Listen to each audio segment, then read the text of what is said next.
Yes, we are here to talk about gambling regulation in 2024 and what that might portend for next year. I'm Joe Ewens, Global Managing Editor here at Vixio Gambling Compliance, and I'm joined by James Kilsby, our Chief Analyst. If you don't know what we do at Vixio, we're a reg tech company and a trusted source of independent, authoritative, and actionable regulatory intelligence for compliant regulatory strategy and development professionals in highly regulated industries undergoing rapid and radical change. In particular, today, we're going to talk about gambling in that context. And I guess when we're choosing where to start, perhaps makes sense to start with what's new and exciting. And in 2024, I think it's fair to say we've seen an acceleration of a trend over the last couple of years, which is moving away in new market terms from the traditional geographical sources of new gambling regulations in the US and Europe to the rest of the world. And this is most clearly exemplified by Brazil, which is preparing to launch a regulated market in January next year. But it's fair to say it's taken an almost uncountable number of twists and turns to approach that destination.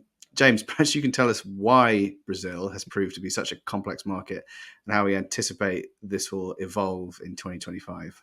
Absolutely. No, Brazil has been a roller coaster over the course of 2024 and the latter parts of 2023 as well. 2024 has been the story. The story in 2024 has been the implementation of a law that was signed, I think it was December 29th or 30th, so right at the back end of 2023, to establish a licensing regime for sports betting and online gaming. This has not been a smooth and linear process. The first half of the year was really a story of a new regulator establishing regulations to implement that law.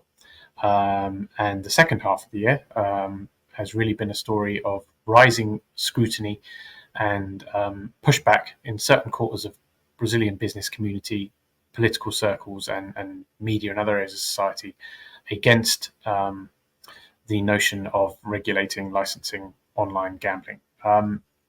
So it's really been a pendulum has swung in a couple of different directions very, very quickly a number of times over the course of this year. Reasons why Brazil has seemed so intense and so volatile. I think it's a combination of a couple of factors, really. Firstly, this is not uncommon. The law that was signed at the back end of December 2023, yes, it absolutely set the framework for a licensing system, but it also left various policy questions that would need to be answered through secondary regulations adopted by the Ministry of Finance. So scope of permissible casino games and advertising restrictions and a couple of key questions around licensing criteria. All of those need to be answered. And it wasn't entirely clear at the start of the year where the regulator was going to land on those things. Second factor, not only is Brazil set up a brand new regulatory body, creates challenges in and of itself for implementation. We've really got to bear in mind this is brand new territory for Brazil, full stop. Brazil is a highly prohibitive gambling market. And if you think about how many new markets, but particularly top of mind US states, when they've legalized mobile sports betting, they've been able to roll regulation into a established gaming commission and borrow many of the processes and frameworks that have already been used for land-based casinos. That's absolutely not been the case in Brazil. Brazil is starting from scratch and really sort of putting in place regulations where regulations have never existed before on any form of gambling. So I think A, that's a challenge, but B, there's societal uncertainty really about what it means to regulate gambling, whether that's a good idea, what the impact will be. And we're seeing some of that play out with some pushback in the Senate and among other political circles around this impending launch of online gambling. Those are two big factors. But another one that we have in Brazil, again, not uncommon to other countries, but we've seen jurisdictional disputes between the federal government, which is establishing a nice national licensing regime, and those certain states, most notably Rio de Janeiro, that are moving forward on their own at state level. So jurisdictional conflicts between state and federal government has been another theme of the year.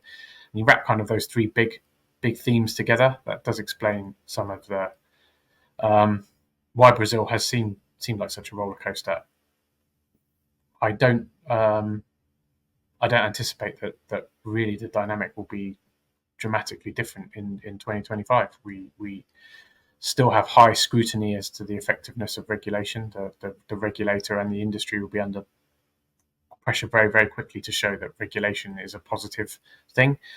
Some of those state versus federal questions are not resolved yet. Brazil has been probably the headline act of 2024, and I think that will most likely be the case next year too.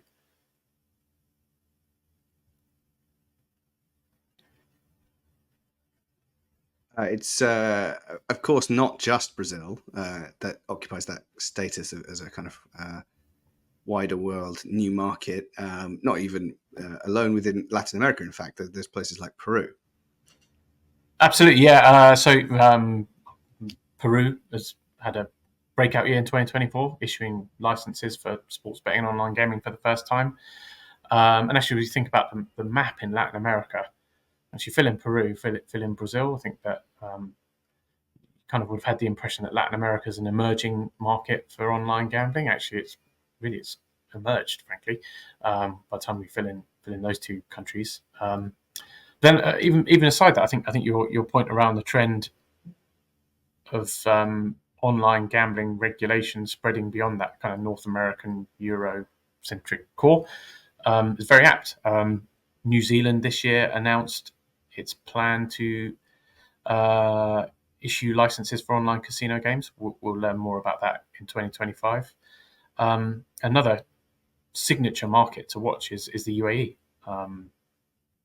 Been a new regulatory authority there, discussion around casino and lottery games, but the regulator has issued licensing forms for internet gaming operators and suppliers. So that's another key market to watch. And absolutely, I think this is what we're seeing is what used to be about Europe spread very quickly across the US and North America in recent years. This is now going global.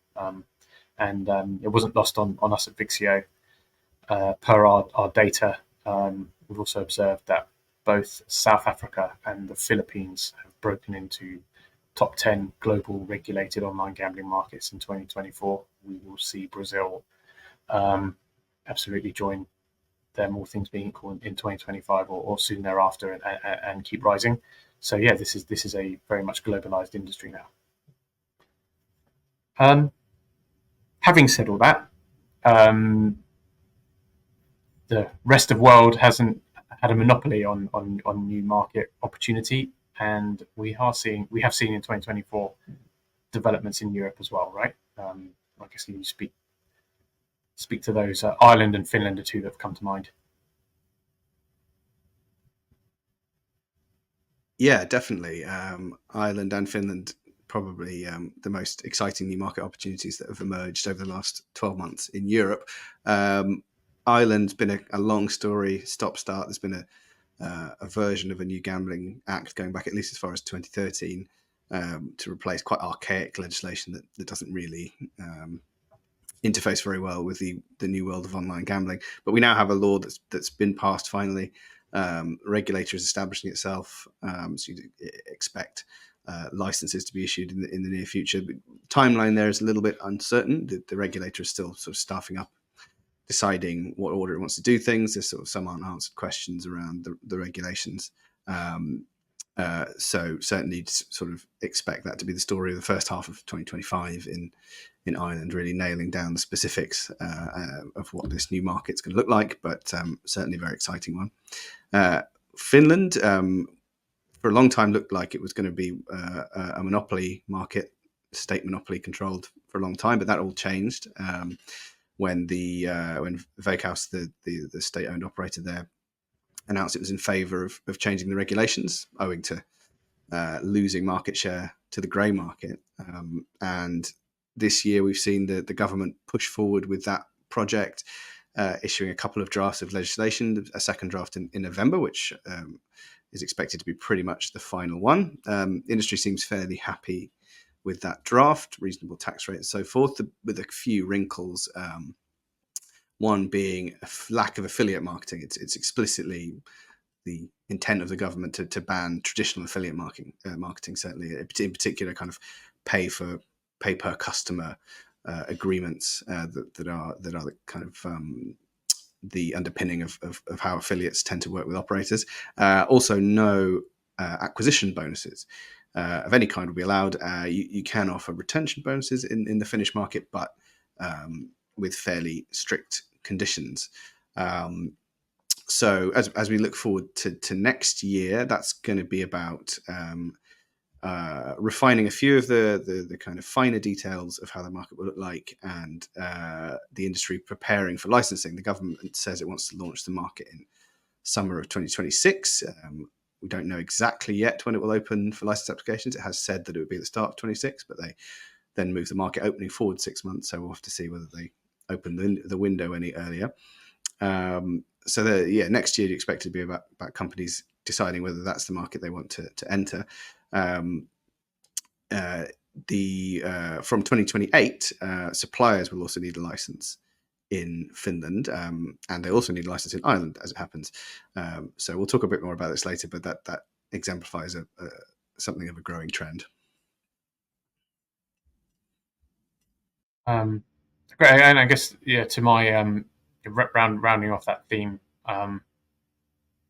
it has been a quieter year in North America when it comes to market expansion. We've seen Missouri just a few weeks ago, actually just a few days ago, certified the result of a very close referendum to legalize sports betting, including mobile sports betting. That is a new market that, again, all things being equal, should launch in 2025. But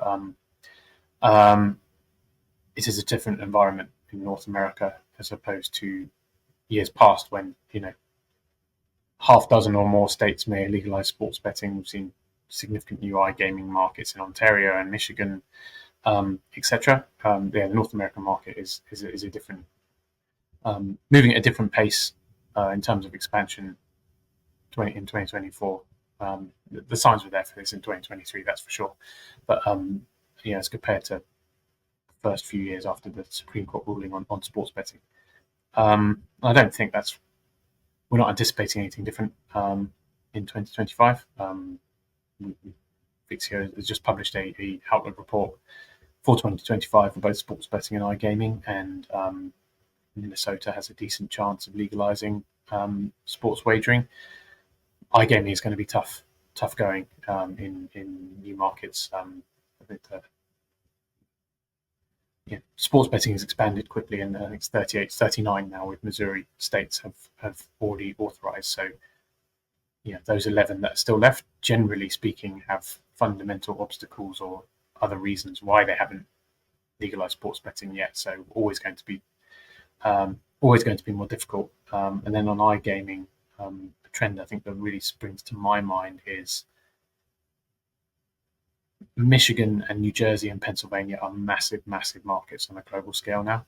And you would have thought that the tax revenue and the GGR being generated by online casinos in those states would be a tailwind for further expansion to new states. But it's at best been a double-edged sword, and if not, really, it's actually heightened opposition. I think you're seeing land-based casinos that may have thought that iGaming was peripheral somewhat to their vision, I guess, of how they would grow in the future. The size of the markets in those states has really sort of put land-based casinos on alert as to this is a major market that could be coming, and what does it mean for us? We're seeing that kind of question marks around cannibalization and the impact of that trickle down to union groups that represent casino workers in certain states like Maryland and New York. I think on the sports betting front, there are obviously two operators, FanDuel and DraftKings, that are overwhelmingly dominant in terms of market share, and smaller casino operators, but not in just smaller ones. Quite a fair number of casino operators are wondering what happens if we open up the iGaming market and we don't benefit. It's DraftKings, FanDuel, and a handful of others. The market overall may grow, but maybe we're not the beneficiaries of that. So tough going for iGaming in 2024, likely to be the case in 2025. But I think what we'll be watching for really is the budgetary situation of states. I mentioned about tax revenue being generated in the three big markets. Actually, states have been flush with cash as a result of federal relief programs that were established by the federal government due to COVID. Those funds are drying up now, and if the budgetary situation of states worsens, which I think is what the anticipation is, then iGaming becomes more attractive as a tax revenue raising opportunity. So we'll see how that goes. But no, don't think the dynamic. We've seen a slowdown from 21, 22 into 23, 24, and don't anticipate another uptick in 2025 as things stand today. I guess it's new markets, right? Is been a key area of focus, but the year hasn't been just about legislation and regulation moving to new jurisdictions. We've seen a lot of disruption elsewhere too. I guess one area that we've spoken about a lot and written about a lot, covered a lot on Vixio over the course of the past 12 months, has been changing of the guard, I guess, in terms of offshore licensing hubs. Significant developments or pending developments in the Philippines and Curacao in particular, Joe. I guess could you highlight what those are, and what's the significance of what we're seeing when it comes to that area of the industry? Yeah, absolutely. I think there are two kind of key flashpoints here. One, Curacao, and the other, the Philippines. I think people will probably be familiar with Curaçao's regime for gambling licensing over the last several decades. Has been a pretty opaque system where a small group of master licensees have been the actual only license holders, and then there's been a lot of sub-licensing. And even the Curaçao government itself admitted it didn't know how many licensees it technically had on its books. That over the last couple of years, the island's been promising and in some senses delivering on a program of reform to change all of that, direct licensing for all of these companies.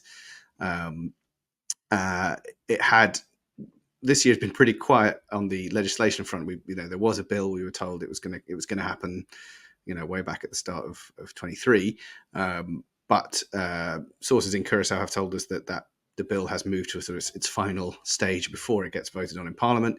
Still hasn't been published. So, and I think given the years of watching Curacao that many of us have had, there's reason for a little bit of cynicism about when that will actually happen. But it does seem like there is political will to get things sorted in Curacao. The new regulator set up has been issuing interim licenses in the meantime. I think more than 200, at least in consideration for that. So there's certainly a willingness from some of the companies based in Curacao for the long term to stay there, or at least to keep one foot in that pool until they find out exactly what the legislation is going to look like and how tight or not tight the regulations are going to be. But that has at least, the promise of more regulatory scrutiny there has motivated a certain amount of churn in that market, and we'll see that carrying on through the next year. In the Philippines, a much different story, but perhaps with similar results. Philippine offshore gaming operators, known as POGOs, with the acronym, have had pretty long, for a long time, had a pretty uneasy relationship with government and with officials. Sort of questions about what markets are they serving, and a lot of scandals related to human trafficking, workers, in indentured servitude and things like that. And it kind of all reached a flashpoint. It came to a head, became too much, and President Marcos issued an order outlawing the whole segment from the end of this year.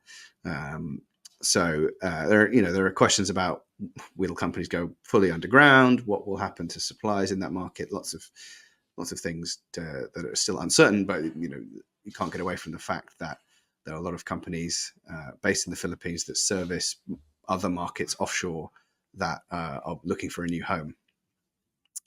So And from the end of this year, yeah. Sorry, go ahead. we're here where there are. We are hearing more about new jurisdictions of a kind of similar ilk, really, of outward-facing licensing regimes.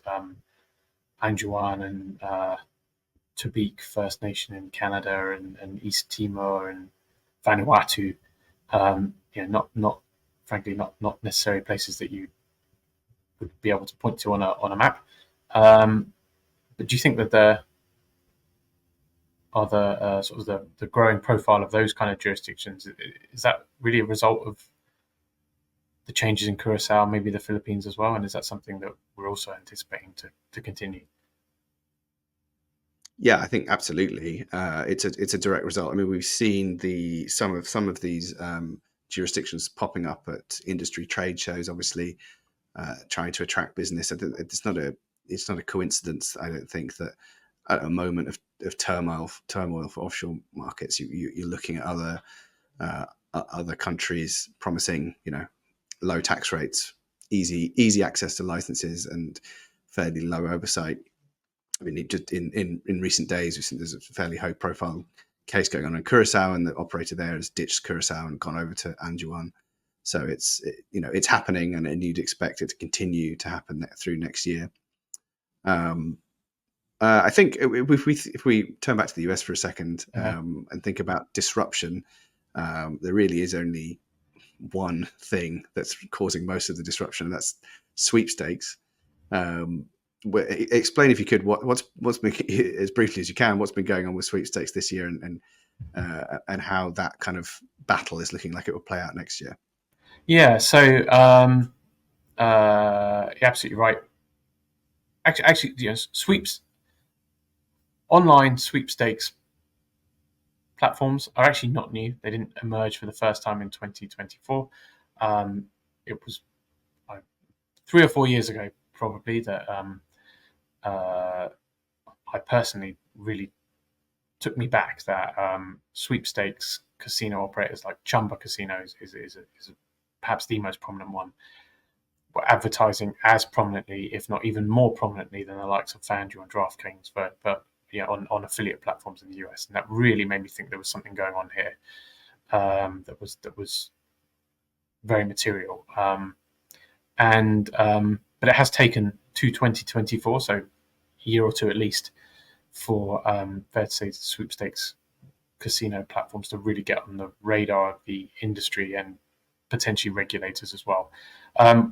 Won't go into the legal background as to what sweepstakes are and how they operate. We do have an explainer report that's available on Vixio.com site that listeners can find if they don't already know. But kind of in a nutshell, the fact that there's an alternative method of entry to playing the games that doesn't involve basically you can in theory enter games for free, and that your coins that you buy to play a sweepstakes platform are not those that are used to pay out your winnings, means there is a legal structure for sweepstakes contests that have traditionally been used as a form of marketing to be sort of used as a kind of online gaming platform that involves casino game content that will pay out money will pay out prizes in real money.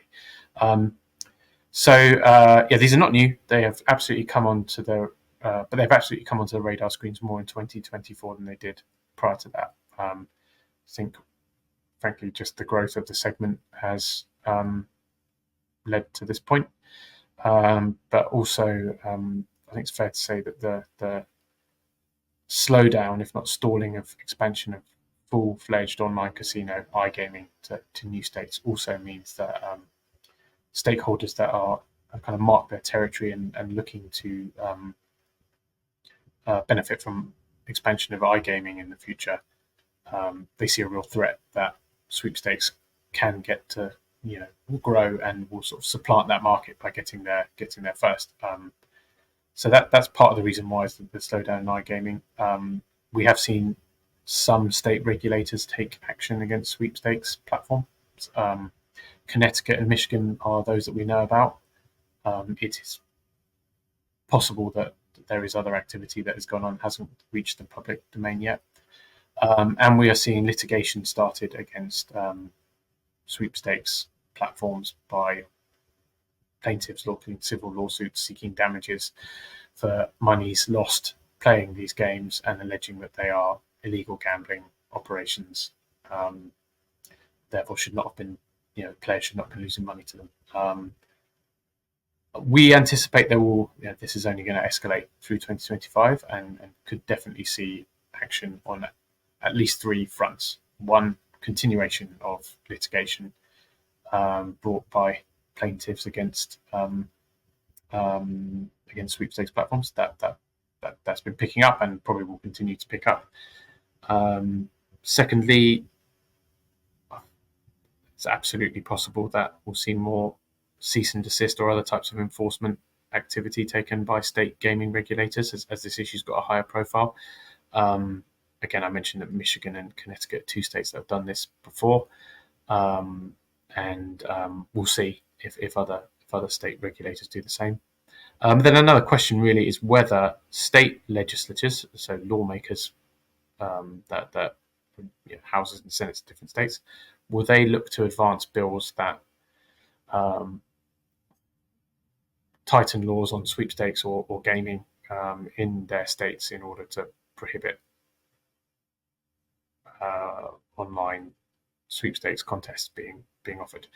That is a TBD question for 2025, but there is some precedent for that because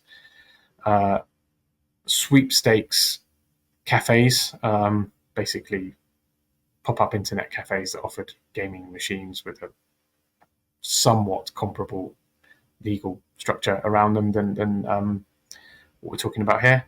There is precedent that states were actually fairly swift, a number of states quite swift in taking action to prohibit them through legislation roughly 10-ish years ago.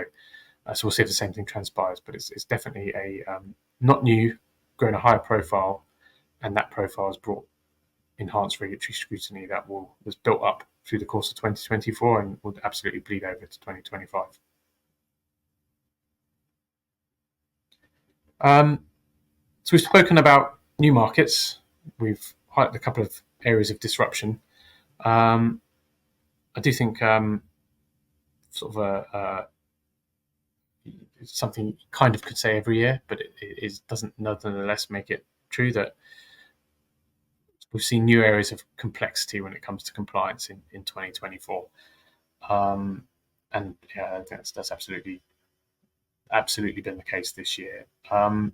You'd mentioned this, Joe, but it's a trend that we have spoken about and analysed at Vixio, and that is we're seeing increased sort of compliance and licensing burden on B2B suppliers for online gambling, I think specifically. And I think you mentioned, right, Ireland and Finland both have a B2B licensing requirement in their new legislation. Denmark is sort of doing something similar, but I guess that does seem to be a trend. I hope you can sort of expand on that. And why is it? Why do you think we're seeing that trend more starting to rise? I guess primarily in Europe, but not exclusively so.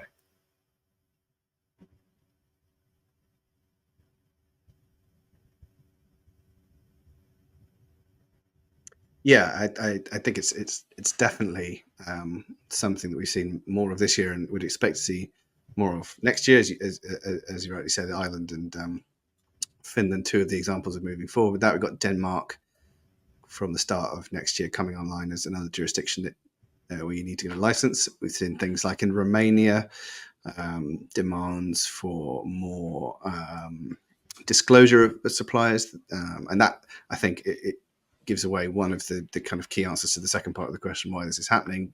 In Romania, they want to know, in Romania already has supplier licensing, has done for quite a long time, but they now want to know, as a supplier, where else are you offering your services or your content?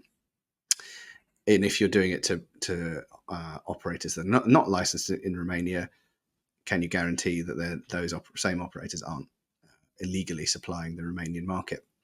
I think that drives a lot of what's going on here. I think it's a kind of maturing of regulation in a lot of these places. It's regulators kind of waking up to the understanding that one really powerful way to try and limit the black market is by saying to suppliers, well, you can't have a foot in both camps. You can't sell your stuff to the licensed operators and also sell it to the unlicensed ones that undercut that market. We said that was the explicit motivation in Sweden, for example, when they recently introduced their supplier licensing. So I think that kind of fundamentally is one of the kind of key root causes. I think this goes, it's sort of slightly chicken and egg situation, but there is just generally more scrutiny on suppliers in general now. What kind of activity are they getting up to? In particularly from regulators, and I think this is flowing through to operators. I was struck recently at an industry conference. The question was asked by the moderator: what do you do to ensure that your suppliers are compliant and are not kind of undermining your work in regulated markets? That's the first time I'd sort of seen that question kind of bubble up out of as a sort of natural one to ask on stage. And I think it reminds me a little bit of the situation around affiliates in the UK a few years ago, when all of a sudden operators were being asked, well, how are you governing what your affiliates do? So I think just whether it's via the medium of operators or whether it's direct supplier licensing, there is much more focus on what suppliers are up to these days. I think we've seen it's a trend that the regulation does move in with trends. Regulators do talk to each other, and they use resources like Vixio to learn what's happening in other markets. So where you see 4, 5, 6, 7 markets go, you can be sure that others are going to follow. And I think that some of those motivations are certainly shared in other parts of the world. Peru and Ontario and Canada a couple of years back in Ontario, but they're definitely, I think, not ensuring that suppliers don't have their feet in both camps of the licensed market and the offshore market definitely seems to be a shared concern, shared area of focus. Like I said, another hot topic certainly of the year, and then of previous years, right? We've spoken a lot about affordability. Is it fair to say that 2024 was the year that affordability ceased being a talking point and actually became a real bona fide thing? I think, yes, just about. So I think we maybe thought, when we were thinking, having the sort of conversations last year, that we might see a more kind of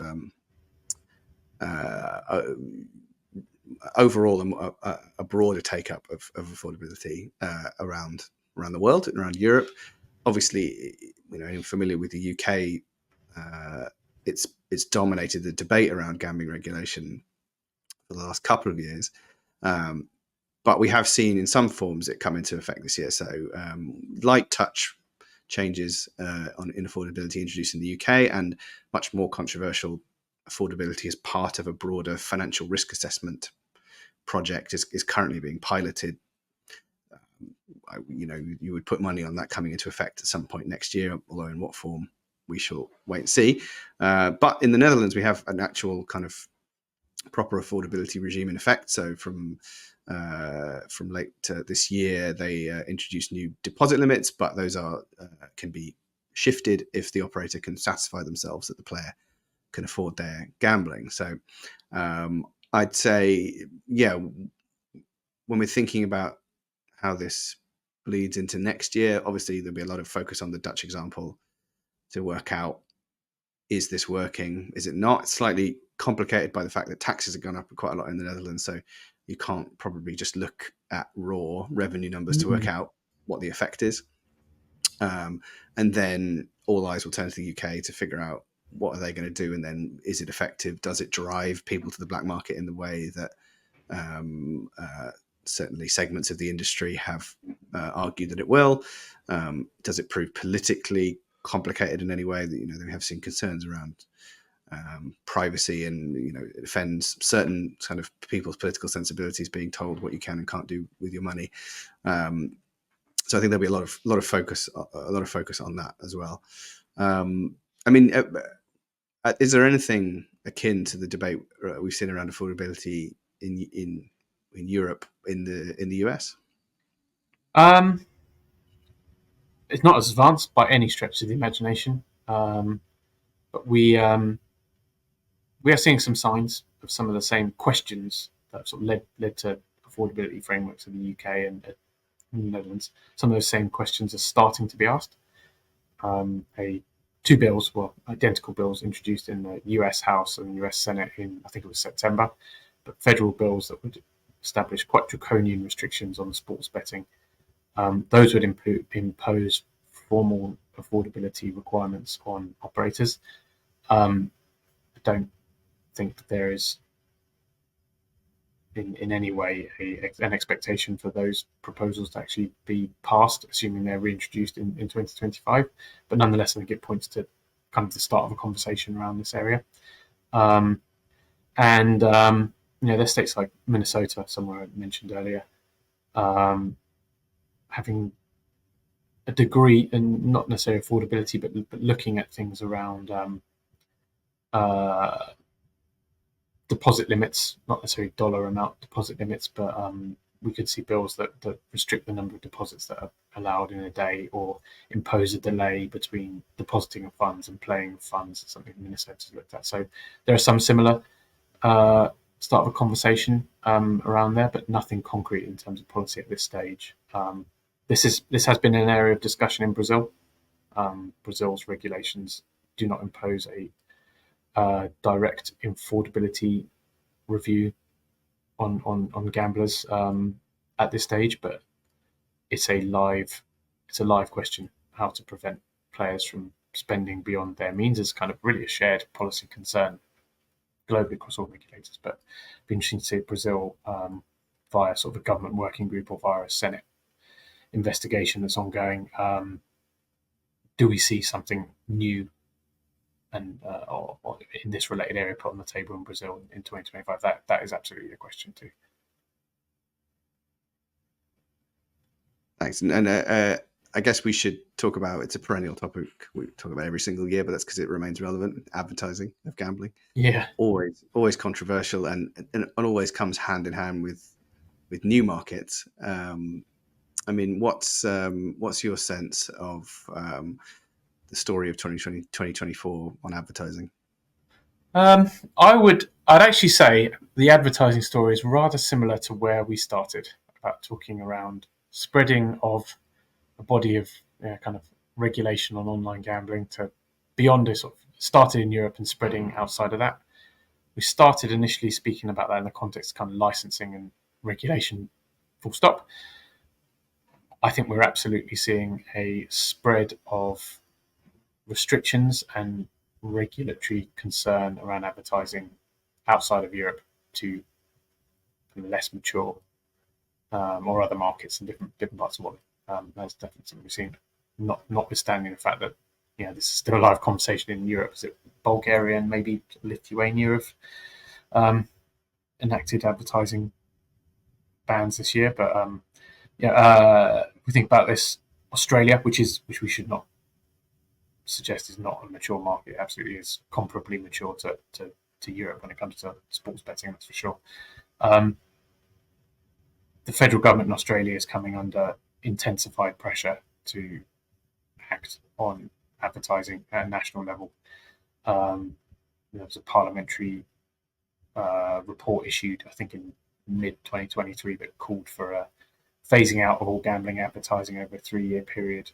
The federal government in Australia seems to have been able to deflect that so far, as in it hasn't issued its formal response in 2024 to date, but absolutely a response and new policies around advertising will be expected in Australia in 2020, 2025.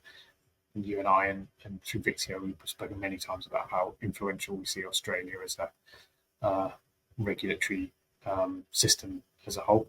So that will be a key moment.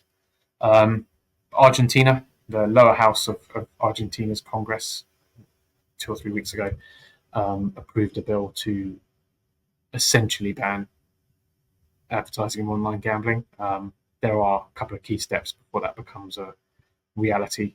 Not least, this bill needs to pass the Senate of Argentina and be signed into law by the president, who has indicated that he wouldn't support a sort of national prohibition in this way. But having said that, there's still activity at province by province level on this issue in Argentina, and the current situation, I think, frankly, seems unsustainable. There, kind of with the same kind of build up of conversation that we'd seen in Italy, etc., before action was taken. And then another one, Brazil. I mentioned about focus on responsible gambling affordability. There is ongoing scrutiny of the level of advertising and sponsorship that Brazil is experiencing, has been experiencing, and frankly will continue to experience as the regulated market launches. It is not outside the realms of possibility that Brazil could really quite quickly put up the drawbridge on advertising and marketing. Not dissimilar to how European governments have done that.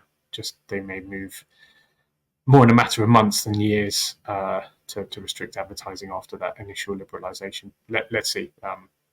Some way to go there, but definitely I think the story of advertising is debates of yesteryear in Europe are being had beyond there in 2024 and in 2025 as well. Thanks. And yeah, I'd probably not next year, but the debates of yesteryear in Europe, I think, are the debates of tomorrow as well. Certainly would put money on once Finland's market opens properly, that you'll see a similar intense political situation. Yeah. Amazing. So I guess to wrap up, is there anything with a particular eye to next year? Is there anything that you'd want to highlight that we haven't spoken about yet? Two things quickly in the interest of time. We've spoken primarily about online gambling today, but we should definitely point out that there are at least three that come to mind: major pending expansions of land-based casino markets. Thailand's parliament and the government has approved a way forward for casino resorts, and government has consulted over draft law that would allow some very potentially very sort of signature high-end lucrative integrated resorts across the country, including around Bangkok. That's a legislative process that should move forward and culminate in 2025, but would be a major new opportunity in Asia. UAE we referenced in passing, but I think the fact that the UAE has a regulator, which we didn't know about at the start of the year, but has also issued its first casino license to win for the Marjan Island project. That is a significant development to see a new, really major new market opportunity in a region of the world that is not synonymous with legal gambling by any stretch of the imagination. And then finally, New York. The New York slow burn licensing process for 3 new casinos in and around New York City has not made massive progress in 2024, much to the frustration of the industry, but should culminate towards the back end of 2025, may just bleed into 2026. But that, we often talk about Las Vegas and Macau and Singapore as reference points for the global casino market, but Thailand and UAE and New York would be right up there as well. So that's definitely something we should highlight. And then another thing we haven't spoken to, but has been a key theme of the year, will be an area of focus in 2025, is risks of increased tax rates on sports betting specifically, but online gambling generally in the US. Illinois hiked its tax rate for sports betting through its budget process in the midpoint of this year. That was about a year after Ohio did the same. Again, this is not an unfamiliar story, particularly in Europe, but there's clear precedent for markets increasing taxes on sports betting and online gambling X years after the market opens, and there is concern across the industry that Ohio and Illinois could be the start of a trend that spreads to other states in 2025 and beyond. There's a lot of nuance there. It's a very state-specific issue, lots of different factors in play. We've hosted a webinar mid this year to digest the developments in Illinois, so won't repeat them. But I think that is going to be if there's less focus on market expansion, it will be an intense focus on risks of tax increases in other US states going forward. Then from your side, anything that in markets or areas we haven't covered that maybe we should have done? I think France is one to watch for next year. The government began a consultation after attempting to slip it into the budget to an amendment to legalise online casino. Started a consultation on that. The government, as you may know, has since collapsed. So the status of that particular consultation is somewhat up in the air. But there is genuine, real momentum now and political buy-in to legalising online casinos in France. As you'd expect to see, the land-based lobby, which has proved to be a key player, in concert with local governments lobbying to make sure they get a piece of the pie if this regime is put in place. And there's also the factor that FDJ, the big formerly state-owned operator, now privatized and partially state-owned, has acquired Kindred, a global online casino operator, and you can be certain that FDJ sees the opportunity to deploying those resources and expertise in online casino in its home market. So France, I'd say, is certainly one to watch. Well, that brings us to the end of this wrap up of the year and look ahead. Thank you very much indeed for listening. Thank you to James for his expertise, and we'll see you very soon for more on the latest in gambling regulation. Thank you. Thank you, Joe and James. And of course, thank you for attending today's session. As mentioned at the start of the recording, this webinar was recorded and a video will be sent out to all attendees in the coming days. If you asked a question during the broadcast that was not answered, a member of the team will get back to you with a reply in the coming days. And now, before I sign off, I wanted to let you know that the next time you can meet the Vixio team in person will be at ICE in Barcelona on January 20th to the 22nd. If you're attending the show, be sure to drop by Vixio stand 4D14 for an interactive demo of the gambling compliance product. Finally, if you have any questions about anything discussed in today's webinar or would like further information, please email Vixio. Please email info@vixio.com or visit the website at vixio.com for more information. Thank you.